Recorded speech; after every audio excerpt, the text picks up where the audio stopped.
Hey everybody, Jake here from Bearded Gear, and I've got a first impressions to do for you on a Medford, of all things to happen on Bearded Gear. So this knife, if you didn't catch the unboxing, was loaned to me by my buddy Kevin, aka LeftyEDC. Kevin has become one of my absolute best friends in the community and just in real life at this point, with how much we've talked and gotten to know each other and how much we communicate and make fun of each other and all that. He's a gem of a person. I love Kevin.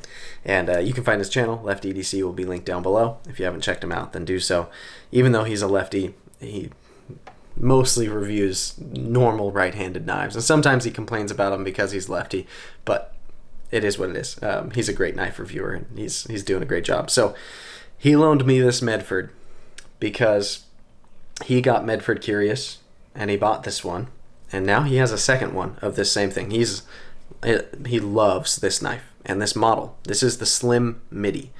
And it was also deliberate that he loaned it to me because I had previously only reviewed one Medford ever. It was the 187 DP that Kyle, our mutual friend, the other amigo of the three amigos, had loaned to me a ways back. That was the 187 DP, right? And I hated it. Hated it, hated it, hated it. It was just so not anything that I want in a knife. And that elicited somewhat of a reaction from some people who I will label as fanboys of Medford, whether they want to call themselves that or not. I can admit that I'm a fanboy of certain things. I can be a bit of a Spyderco fanboy. I try to be objective, but like, I'm a Koenig fanboy. I love their knives and like can be a little bit defensive of my love of them. Sure, there are people like that with Medford knives. And so with the 187 DP, some people got real mad. And I find that hilarious because like, I know who I am. I know what I feel. I know what I found in that review. And I said what I meant. And I meant what I said. But after that, it's just been like kind of a joke. Like, will Jake ever review a Medford again? And I probably wouldn't have if it was left to my own devices. I just like didn't have much interest, right? But Kev was like, I gotta try a Medford. He gets this, he loves it, ends up getting a second one, and he was like, from the get-go, he's like, I'm gonna send it to Jake, and he's gonna like it too. He's gonna love it. And I'm happy to report I'm liking it. I'm liking a lot about this knife. I'm not in love with it. I don't see myself going out and buying one of these to keep in my own collection, but I'm respecting this so much more as a knife than I did that other model, which is also a fair thing too, right? Like, there could be, from a number of companies, I could love one model that they make and despise another. Like Spyderco makes the Pochi, right? I can say that the Pochi is a terrible knife and mean it, while also saying that I love the PM2. Like, that's fine. And so it's okay if the 187 DP is like Medford's Pochi, and maybe I'd like everything else.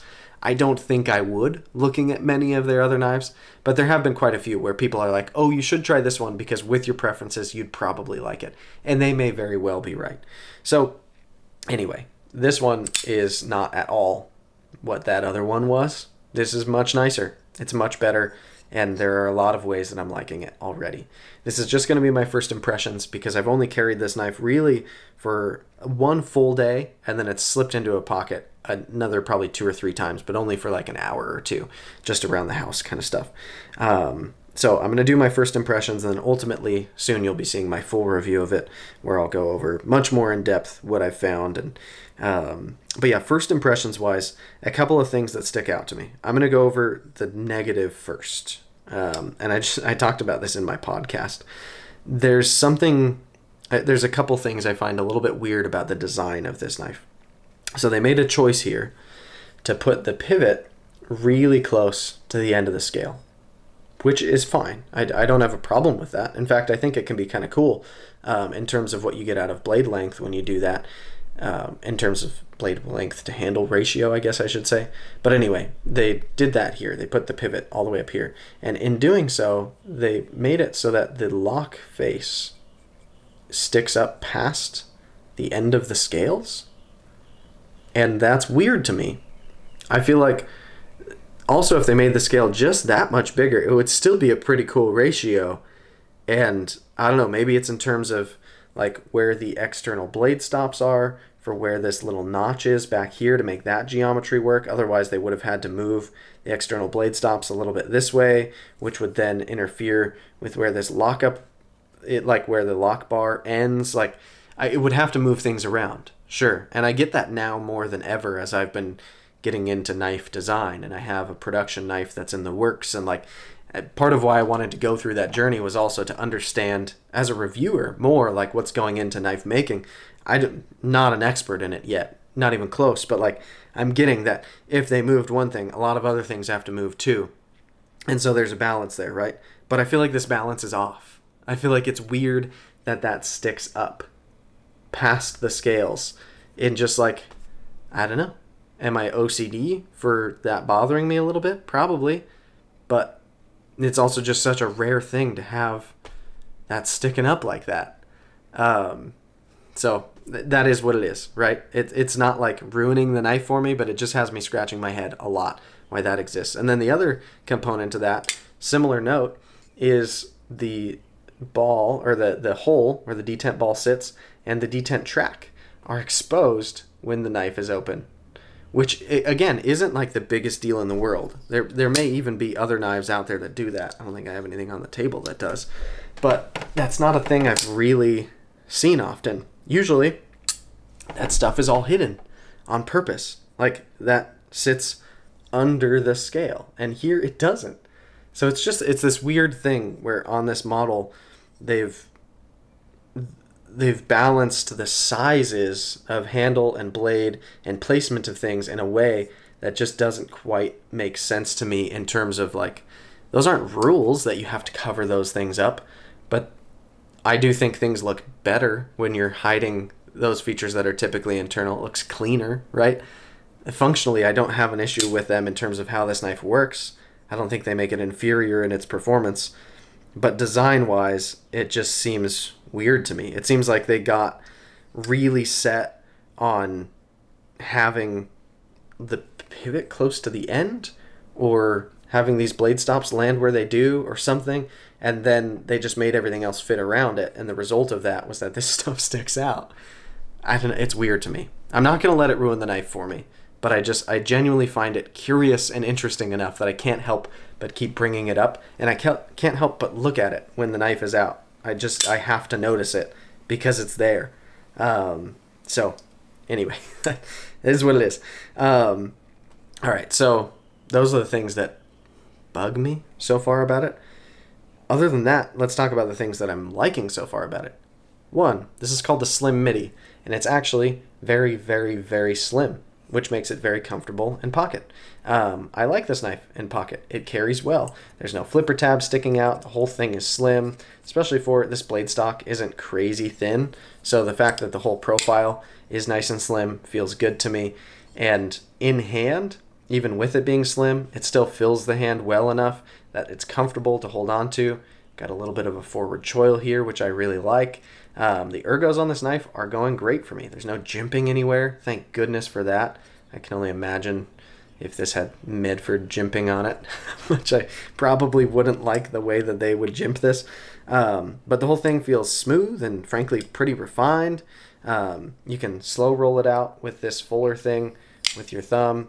You can middle finger flick it like so. You can use the external blade stops as a thumb stud. So there's deployment options, which are nice. The action is pretty good. On closure, it's not like free fall drop shutty, but it's very smooth.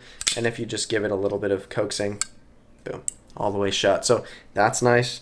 The pocket clip is very small and minimalist. I like that. I do prefer deep carry clips, but I wouldn't expect that on a knife like this anyways. So I'm just accepting that this is what the pocket clip is like, and it works just fine. It goes in and out of pocket well, decent retention. It does have the slightest bit of like gap. I've been noticing that on quite a few knives lately as well. And I think that's one of the plagues of having a milled titanium clip, is that kind of thing happens where you just get a little bit of a gap, come on, here. So when you tap on it, it's then hitting the scale. Whereas if it would just stay against the scale, it wouldn't do that. But I don't know. I mean, yeah, I'm liking the slimness. I'm liking the way it feels in hand. The little bit of cutting I've done with it, this grind I find interesting and weird that they went with such a short grind, like from here to here, instead of bringing that grind up higher on the blade. But it works. They've done the hollow grind well enough that it's fairly thin behind the edge. It slices pretty well. It helps that this blade stock isn't unnecessarily thick. It's a fairly thin blade stock as Medfords go, for sure. But even just in general, that's not a thick blade stock. So it's done well. You've got the extra little point down here from the Tanto, so you can kind of use that almost like a Wharncliffe, getting down into tape and stuff, which I like. Or you've got this beefy tip up here, which you can really do some piercing with. And the blade profile works. I think it does. The blade looks pretty nice. The ratio between blade to handle is pretty nice. I do feel like looking at the handle, I don't love the looks of it. Part of it might just be that over time I've like had a resistance toward Medfords, and it still looks very Medford, but it also just looks so plainly rectangular, and the only like shaping they've put in it, it feels a little bit strange to me. The spots they've cut, instead of putting any kind of like radius on it or anything, it still feels a little bit blocky, but it's not uncomfortable. So that's the most important thing about the handle. So yeah, I mean, honestly, like, I'm actually liking it. I'm finding things to complain about, sure, but I like this knife. If this was a knife that, like, this is an unknowable thing at the end of the day, but if this was my only knife for a while, if I could only carry this for a month, like, there would be much worse things to go through. This knife carries well, it goes in my hand well, it's cut well so far, it's not even bad to fidget with. So, like, yeah, it's doing a lot of the things that I really like. It just still doesn't at all feel like a knife that's for me or that I would pick at the end of the day. Like, it doesn't excite me, but it's nice, and I do like it, and Kevin loves it, and Kevin's a good buddy, and he's right to love it, right? Like, I get why he does, and this also makes me far more accepting of Medford knives as a brand, because I've been pretty critical of them, and I don't take back anything that I've said about the 187 DP in particular, or the times where I've said charging $600 for D2 is probably should be a crime. Like, stuff like that bugs me. I don't think they're really using D2 anymore, but like, rewind the clock just a couple of years and they really were still trying to go hard with D2 for very, very high prices. That stuff I thought was just comical, to say it in a nice way. But yeah, I mean, this is nice. I think this one's S90V, by the way, because it has the S on it. I still need to ask Kevin that. Yeah, they don't label the whole blade steel on Medfords. They just put like one letter or one number, and you're supposed to know what that means, because if you have a Medford, then you're into Medfords, I guess. But yeah, I mean, it's nice. It's a titanium frame lock that's built well. It functions. The action is nice, carries well. So there's a lot that's good that's going for it. And as much as it would bring me great joy to tell Kevin that I hate this knife, it wouldn't be true. I like it. I do like it. I'm not in love with it though. So we'll see. A couple more days of carry, and I'm not going to like abuse this knife in any way, but light use and just feeling it out, and then I'll be in full review territory. So we'll get to that when the time comes. But anyway, this has been my first impressions of the Medford Slim Midi that was loaned to me by LeftyEDC, who you will find linked down below. So thanks for checking it out, guys. See you on the next one.